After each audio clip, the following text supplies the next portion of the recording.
गहरे और सुनसान जंगल में एक नाना सा हिरण रेहान अपनी मां के साथ रहता था।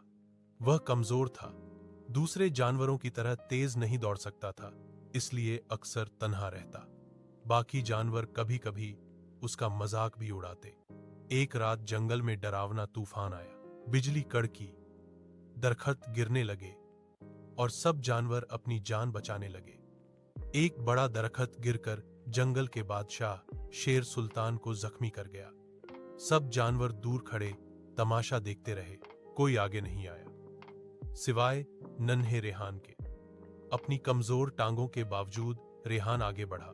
उसने पूरी ताकत लगाकर दरख्त का भारी तना हिलाया, फिर बार बार कोशिश की और आखिरकार शेर सुल्तान को निकाल लिया। सुबह जब तूफान थम गया तो जंगल के सब जानवर हैरान हो गए।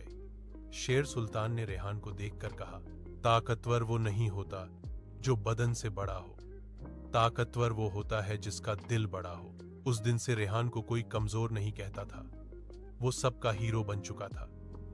सीख: कभी किसी को कमजोर मत समझो, असल ताकत दिल में होती है।